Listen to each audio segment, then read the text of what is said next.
ओम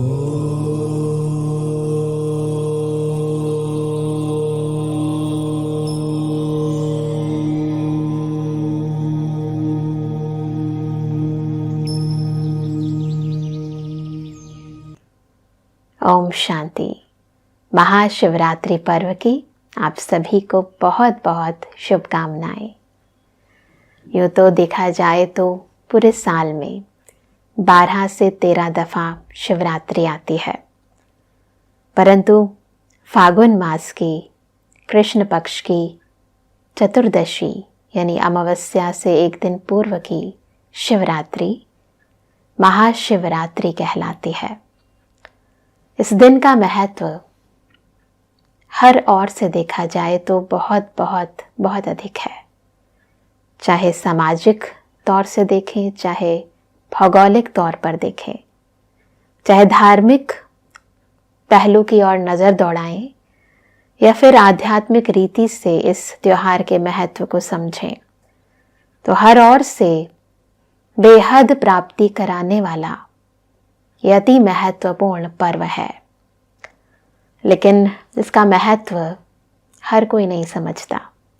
मुझे याद है जब हम छोटे होते थे तो बस इतना जानते थे कि शिवरात्रि पर्व भी नहीं, हमें लगता था शायद व्रत ही है, क्योंकि इस दिन विशेष तौर पर माताएं, बहनें ना, हमारी मदर्स, हमारे घर के अंदर जो भी मेंबर्स होते थे तो वो एक व्रत उपवास रखते थे। सुबह जल्दी उठना, परमात्मा शिव को कुछ अक, धतूरा, बेलपत्र इत्यादि अर्पित करने के लिए मंदिर जाना। विशेष तौर पर आज के दिन तो मंदिरों में बहुत लंबी लंबी लाइनें लगती हैं और माताएं, बहनें उस क्यू में लगते हुए, धक्के खाते हुए अपने शिव भोले भंडारी को प्रसन्न करने के लिए कुछ सामग्री लेकर मंदिर में जाती हैं और उन पर जल, दूध, दही इत्यादि अर्पित करती हैं। अक, धतूरा, बेल पत्र ये सब एकत्रित करती हैं, परचेज करती हैं और अपने शिव भोले भंडारी पर डालती हैं। बहुत ही अंदर संतुष्टता का अनुभव होता है जब ये सारा रीति रस्म हम सभी करते हैं। बहुत अंदर खुशी का भी, आनंद का भी अनुभव होता है। और उस दिन देखा जाता है कि क्योंकि सारा दिन व्रत उपवास रखा जाता है, कुछ खाते नहीं हैं और कई लोग तो पीते भी नहीं हैं, तो महाशिवरात्रि पर्व पर कुछ अन्न ना खाने के कारण शारीरिक ऊर्जा घटती नहीं है और ही ज़्यादा एनर्जेटिक मनुष्य आत्मा अनुभव करती है। इन सब के बहुत सारे गहरे रहस्य हैं जो हम सभी समझेंगे और किस प्रकार महाशिवरात्रि के दिन सभी भक्तजन रात्रि भर जागरण करते हैं, बहुत एनर्जेटिक रहते हैं, गीत गाते हैं, नृत्य करते हैं और बहुत ही धूमधाम से सारी रात जागरण करके शिव भोले भंडारी के प्यार में, उनकी याद में मगन होकर आनंद विभोर हो जाते हैं। और कई बार देखा जाता है कि कई लोग विशेष सिद्धियां भी प्राप्त करते हैं महाशिवरात्रि के दिन पर। परंतु छोटे होने तक तो इसका महत्व केवल इतना ही था कि आज के दिन जैसे सोमवार को व्रत होता है, मंगलवार को व्रत होता है, वैसे शिवरात्रि पर भी व्रत होता है। त्योहार के दृष्टिकोण से कभी सेलिब्रेट नहीं किया, परंतु जब परमात्मा हमें ज्ञान देते हैं, हमें बताते हैं कि वास्तविकता में आज के दिन का कितना महत्व है, क्योंकि वो शिव परम पिता परमात्मा जिसे कहते हैं अजन्मा है, अकर्ता है, अभोक्ता है, जन्म मृत्यु से बिल्कुल न्यारा है, सृष्टि का रचयिता है, उसका जन्मोत्सव यानी जिसका जन्म ही नहीं होता उसका जन्मोत्सव, जयंती मनाना एक बहुत बड़ी बात है। क्योंकि शिवरात्रि पर्व आता भी ऐसे समय पर है जब घनघोर रात्रि का समय होता है, गहरी रात्रि। यूँ तो कोई बच्चा यदि रात्रि को जन्म लेता है, सपोज हम कहते हैं श्री कृष्ण जी का जन्म हुआ रात्रि के समय, तो भी हम श्री कृष्ण जयंती मनाते हैं। श्री कृष्ण जन्म रात्रि नहीं मनाते हैं। और आमतौर भी देखा जाए तो कि कोई बच्चा यदि रात्रि को जन्म लेता भी है तो उसका भी जन्मदिन ही मनाते हैं हम, चाहे रात्रि को सेलिब्रेट करें, चाहे इवनिंग में करें, चाहे मॉर्निंग में करें, परंतु कहलाया जाता तो जन्मदिन ही है। लेकिन शिव जी की रात्रि मनाई जाती है। क्या अर्थ है इस रात्रि का? शिव भोले भंडारी केवल हिंदू, मुस्लिम, सिख, ईसाई कुछ विशेष धर्म की आत्माओं के पिता नहीं, अपितु सर्व मनुष्य आत्माओं के पिता हैं, परम पिता हैं। उनका किसी धर्म से, किसी जाति से, किसी देह से कोई संबंध नहीं। वो देह की हदों से न्यारे, बेहद है। इसलिए उनसे संबंधित रात्रि भी कोई रोज आने वाली हद की रात्रि नहीं है। उन पर चढ़ाए जाने वाले वो अक, धतूरा, बेलपत्र भी कोई हद की सामग्री नहीं है। उनके पीछे बहुत ही गहरे राज समाये हैं। यदि बेहद दृष्टिकोण को हम सभी समझ जाएं तो हमारे अंदर की भी हद की भावनाएं, ईर्ष्या, द्वेष, नफरत, है ना, मैं मेरा की जो भावनाएं हैं, जिसके कारण आपस में मनमुटाव रहता है, अंदर हम दुखी होते हैं, परेशान होते हैं, टेंशन में रहते हैं, काम नहीं बनते, असफल होते हैं, क्रोध के कारण कुछ ऐसा कर जाते हैं जो फिर अनियंत्रित हो जाता है। तो जितने भी संपूर्ण संसार के अंदर प्रॉब्लम्स हैं, उन सब का सॉल्यूशन छिपा है महाशिवरात्रि पर्व के सेलिब्रेशंस के पीछे। अपने मन की अधूरी कामनाओं को पूर्ण कैसे करें, वो रहस्य छिपा हुआ है परमपिता परमात्मा शिव को, अपने भोले भंडारी को प्रसन्न करने की भावनाओं के पीछे। तो आज हम पहले समझेंगे कि शिव रात्रि क्यों मनाई जाती है। तो रात्रि कोई हद की रात्रि नहीं है, रोज आने वाली रात्रि नहीं है, अपितु इस संपूर्ण सृष्टि चक्र के अंतिम चरण, अंतिम युग, जिसे कहते हैं घोर कलयुग, उस घोर कलयुगी समय का प्रतीक है शिव की रात्रि। इसीलिए वर्ष का जो अंतिम मास है, फागुन मास में, उस बेहद स्थिति को, उस काल चक्र की बेहद स्थिति को, बेहद समय को दर्शाता है ये फागुन मास, जिसे हमने वर्ष के रूप में दिखा दिया है। उसमें भी जब घोर अंधेरी रात्रि, यानी काम की, क्रोध की, लोभ की, अहंकार की, ईर्ष्या की, द्वेष की, नफरत की काली माँ ना संपूर्ण विश्व पर, विश्व यानी ग्लोब की बात नहीं है, विश्व बनता है विश्व में रहने वालों से, यानी प्रत्येक मनुष्य आत्मा के भीतर गहराई तक समा जाते हैं। हर आत्मा दुखी हो जाती है, हर आत्मा का तन, मन, धन, संबंध, संपर्क सब कुछ विकृत हो जाता है, विकारों के वशीभूत हो जाता है। जब हर मनुष्य आत्मा में स्वार्थ की भावनाएं भर जाती हैं, तो ऐसी घनघोर रात्रि को दिवस बनाने, तभी तो हम कहते हैं ना, असतोमा सद्गमय तमसोमा ज्योतिर्गमय मृत्युर्मा अमृतम गमय। या फिर कहते हैं ज्ञान सूर्य प्रगटा अज्ञान अंधेर विनाश। तो ज्ञान का सूर्य कौन है? वो केवल ज्ञान का नहीं अपितु शक्तियों का भी सूर्य है, प्रेम का भी सूर्य है, शांति का भी सूर्य है, सुखों का भी सूर्य है, आनंद का भी सूर्य है, पवित्रता का भी सूर्य है। सूर्य, सूर्य अर्थात स्रोत है। वो सब कुछ देने वाला दाता भी है, विधाता भी है, वरदाता भी है। हम सब की बुद्धि रूपी झोली ज्ञान गुण शक्तियों रूपी रत्नों से भरने वाला भोला भंडारी है, जो कुछ नहीं चाहता, बस देना जानता है, देता है। कैसे देता है उसकी भी विधि को समझना है।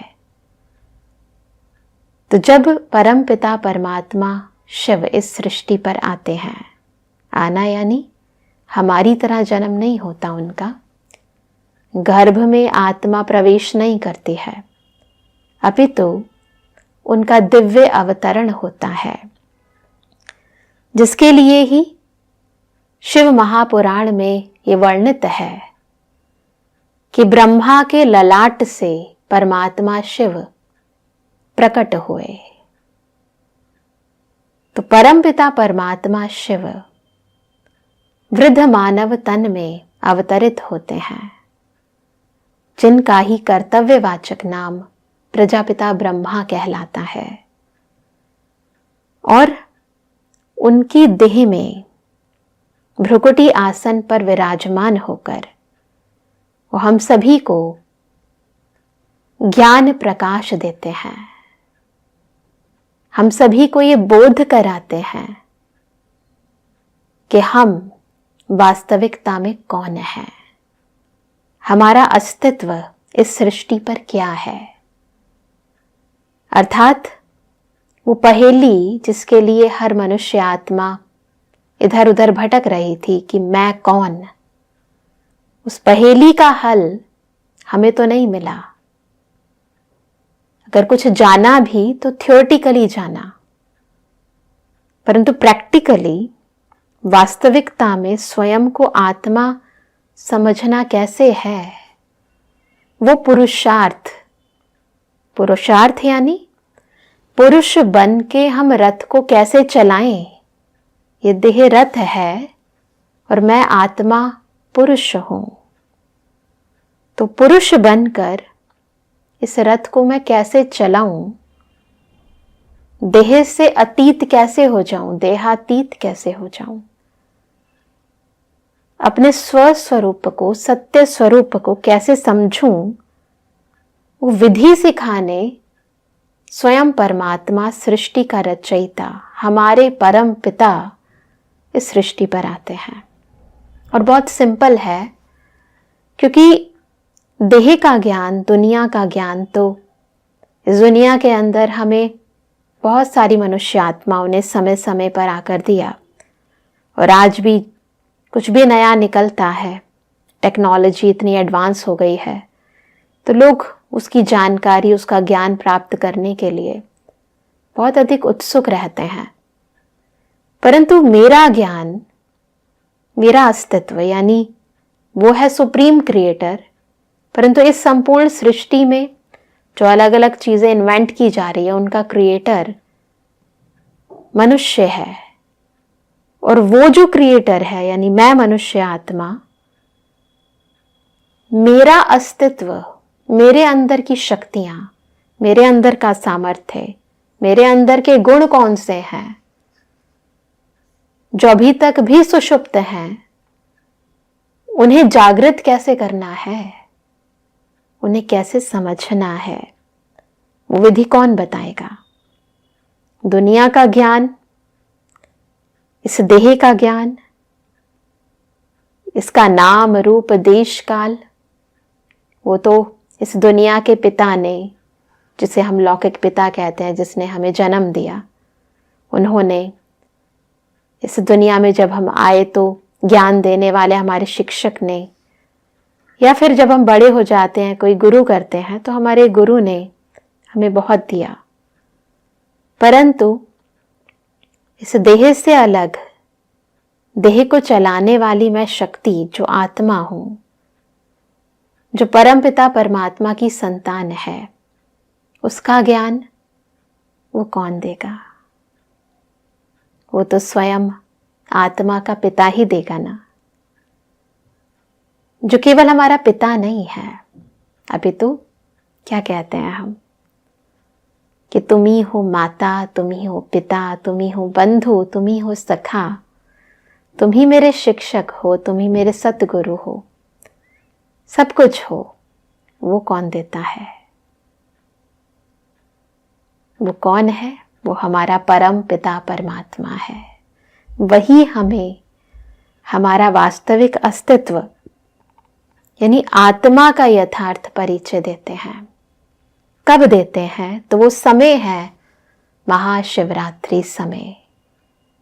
तो इस समय संपूर्ण सृष्टि पर कलयुग के बादल मंडरा रहे हैं। बहुत गहरे हैं ये बादल, इतने गहरे हैं कि हमें दिन भी रात नजर आता है। यानी हमारे सामने यदि सत्य भी आ जाए तो हम उस पर डाउट करते हैं। सही सही नहीं नजर आता, गलत भी सही नजर आता है, क्योंकि जब अंधेरा होता है तो कुछ नजर नहीं आता। न खुद को समझ पाते हैं, न अपने अंदर के विकारों को समझ पाते हैं, और फिर उन्हें दूर भगाने की तो बात ही खत्म। जब हम उसे गलत समझ ही नहीं रहे तो खत्म कैसे करेंगे? परंतु महाशिवरात्रि पर्व केवल हमें इतना नहीं बताता कि परमात्मा इस सृष्टि पर आते हैं, परंतु आकर और क्या करते हैं। क्योंकि जब हम ईश्वर की महिमा गाते हैं, उस परमात्मा की महिमा गाते हैं कि वो प्यार का, गुणों का, शक्तियों का स्रोत है, सागर है, पतित पावन है, दुख हरता सुख करता है ना, त्रिमूर्ति है, त्रिकालदर्शी है, त्रिनेत्री है ना, जिसकी महिमा में गाते भी हैं कि सागर को स्याही बना दो, जंगल की लकड़ी को कलम बना दो, संपूर्ण पृथ्वी को एक कागज बना दो। स्वयं सरस्वती बैठकर यदि उनकी महिमा लिखे तो भी कम है। तो यदि हम उनकी महिमा गाते हैं तो जरूर जब वो आते हैं तो कुछ विशेष करके जाते हैं। तो कैसे वो हम आत्माओं को पतित से पावन बनाते हैं, कैसे हमारे दुखों को हर लेते हैं, हमें इतना सुख दे देते हैं कि आत्मा जन्म जन्मांतर तक सुखी हो जाती है। केवल उस पल के लिए नहीं, केवल उन दिनों के लिए नहीं, अपितु जन्म जन्मांतर के लिए सुखी हो जाती है। तो ऐसा शिव भोला भंडारी, उसके गहरे रहस्यों को हम आज समझ रहे हैं। तो रात्रि है कलयुग, घोर कलयुग की गहरी रात्रि। वो समय ये समय है जो चल रहा है, और आप यही समझें कि जिसे खुद परमात्मा चाहते हैं कि हम ये समझें कि इस समय हमें क्या करना चाहिए। वही जो हम महाशिवरात्रि पर्व के अंतर्गत करते हैं। व्रत रखते हैं ना, जब हमने शुरू में कहा कि हम सभी व्रत रखते हैं, उस दिन भोजन आदि नहीं करते हैं, है ना। कई लोग पानी भी नहीं पीते हैं। तो कैसा व्रत? ऐसा नहीं भगवान हमारा जो पिता है वो ये कहेगा कि कुछ ना खाओ, स्थूल रूप की बात नहीं है। अंदर व्रत अर्थात प्रतिज्ञा करना, खुद से एक बहुत गहरी प्रतिज्ञा करनी है। खान पान की बात नहीं है, विकारों को जो आत्मा भोग रही है आजकल, इन विकारों का परहेज, इसका व्रत करने की बात है। संपूर्ण निर्विकारी बनने की बात है, स्वयं को पावन करने की बात है। उसमें केवल अन्न की बात नहीं आती, सबसे ज्यादा जरूरी है हमारा मन, हमारी दृष्टि, हमारे अंदर की वृत्ति, हमारी प्रत्येक कृति और यहाँ तक कि भीतर समाई गहरी स्मृति, ये संपूर्ण पवित्रता का व्रत जब हम रखते हैं तब भोला भंडारी प्रसन्न होते हैं। केवल हम एक दिन के लिए कुछ ना खाएं, उससे भी बहुत फर्क पड़ता है, पड़ जाता है ना, परहेज रखने से।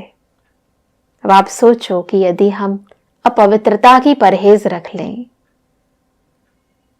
पूरा दिन नहीं, ये पूरा जीवन संपूर्ण पवित्रता का व्रत लें, और ये व्रत खुद से भी लें और उस ईश्वर से भी करें, क्योंकि परमात्मा है परम पवित्र, पवित्रता के सागर।